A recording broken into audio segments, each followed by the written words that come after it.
Berdasarkan data dari Dinas Pertanian, Tanaman Pangan, dan Hortikultura Lampung, hasil produksi jagung tahun 2021 mencapai 2,83 juta ton.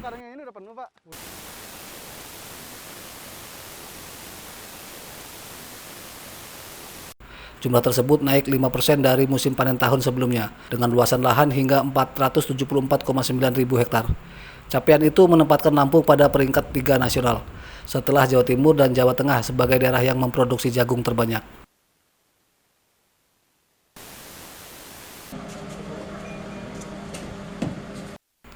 Harga jagung juga merangkak naik akibat pengaruh harga jagung di pasar internasional. Kondisi itu mempengaruhi harga jagung nasional dengan standar mencapai Rp4.500 per kilogram dengan kadar air 15%. Kita 2,8 juta ton, ya, sebenarnya meningkat. Tahun lalu kita naik sekitar 5%. Cuma memang saya kira bukan harga jagung ya. Karena apa? Harga jagung sendiri kalau dibandingkan kenaikan harga jagung dibandingkan dengan kenaikan harga pakan tidak terlalu mencolok lah, ya. Meski demikian, harga jagung tidak terlalu besar berpengaruh dengan kenaikan harga pakan ternak saat ini. Arsadi Saputra melaporkan dari Bandar Lampung. Tapi malah semakin merosot.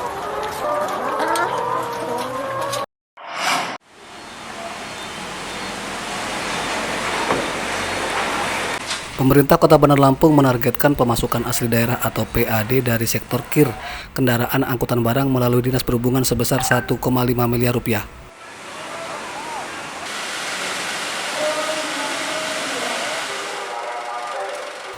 Dari data hingga akhir September, capaian target PAD masih di angka 74% atau kisaran 1,1 miliar rupiah. Pihak Dinas Perhubungan Bandar Lampung optimis akan mencapai target pada akhir tahun ini.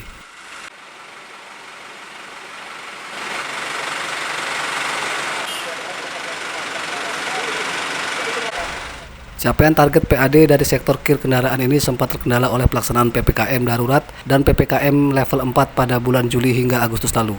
Selama PPKM darurat tidak ada kendaraan yang mengurus KIR. Alhamdulillah di bulan September kemarin mulai meningkat lagi sehingga jumlah kendaraan kalau terhitung tahun 2021 ini di akhir September sudah sekitar 12.565 kendaraan yang kita uji. Dengan target PAD kita sekitar 1,5, kita sudah dapat 1.088.005.000 rupiah. Dinas Perhubungan Bandar Lampung berjanji akan mempermudah warga yang akan mengurus KIR kendaraan. Pihaknya mengklaim telah memangkas birokrasi yang dianggap rumit oleh warga yang akan mengurus KIR kendaraan. Salah satunya pendaftaran perpanjangan KIR kendaraan bisa dilakukan secara daring, sehingga kendaraan yang datang ke kantor Dinas Perhubungan bisa langsung dilakukan pengujian dan sertifikat lulus uji KIR keluar di hari yang sama. Jeffrey Arifin melaporkan dari Bandar Lampung.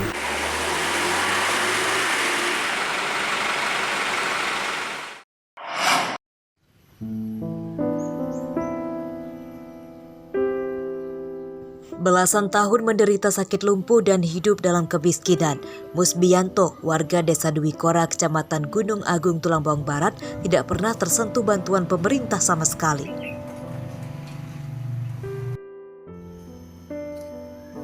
Pada Kamis siang, Musbiyanto yang sudah tidak bisa menggunakan tangannya selalu disuapi sang istri untuk makan sehari-hari.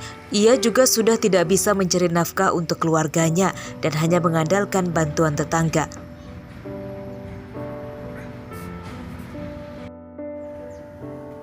Musbiyanto menderita stroke sejak 14 tahun lalu dan hingga kini belum juga ada tanda-tanda sembuh.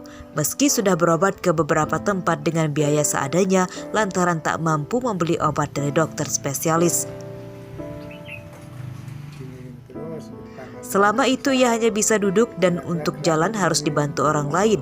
Mau tidak mau, kini ia berharap pada bantuan pemerintah untuk perekonomian keluarganya sehari-hari.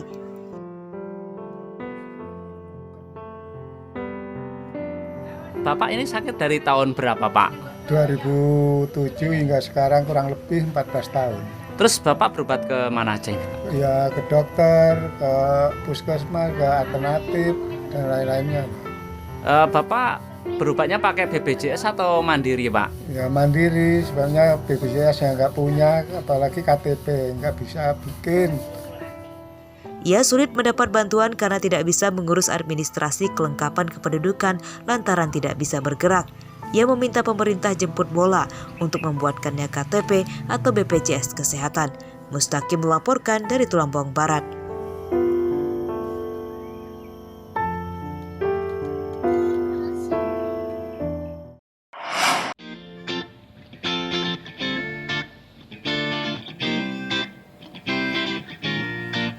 Sebuah gerai pencucian sepeda motor di Bandar Lampung pada Kamis siang tampak berbeda dari biasanya. Hal itu karena pekerjanya adalah para penyandang disabilitas yang mengalami kesulitan untuk berbicara, namun pelanggannya terlihat cukup ramai.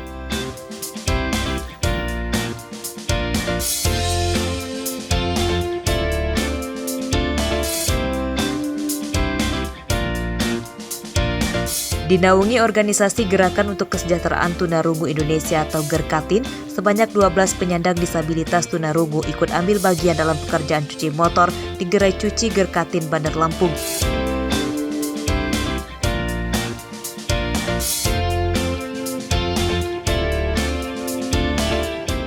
Mereka bekerja dengan membagi tugas dan cukup mampu mengerjakan bagiannya dengan cukup baik. Mereka juga berprinsip agar pekerjaannya tuntas tanpa adanya keluhan dari pelanggan.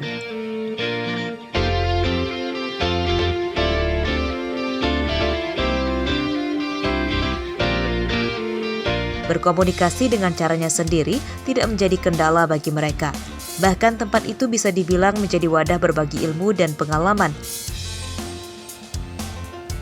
Tak perlu takut memulai berkomunikasi bersama mereka, karena banyak cara bisa kita lakukan, misalnya dengan menuliskan pesan.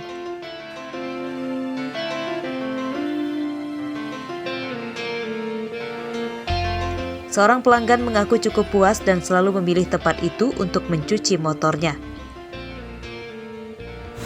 Kalau menurut saya sih di sini lumayan puas, cuci motor di sini bersih. Untuk ininya juga tempatnya enak, rapi. Ya itulah kalau menurut saya. Saya selalu cuci motor di sini, selalu puas lah. Pernah ada masalah nggak sih?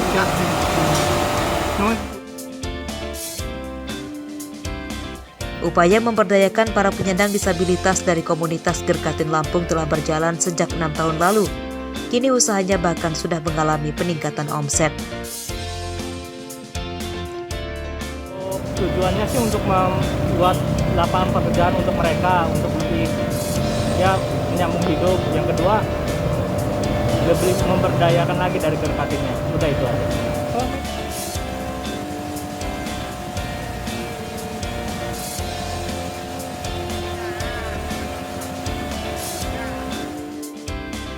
Mereka juga ingin menyampaikan meski memiliki keterbatasan tapi juga mampu diberdayakan seperti warga lain pada umumnya.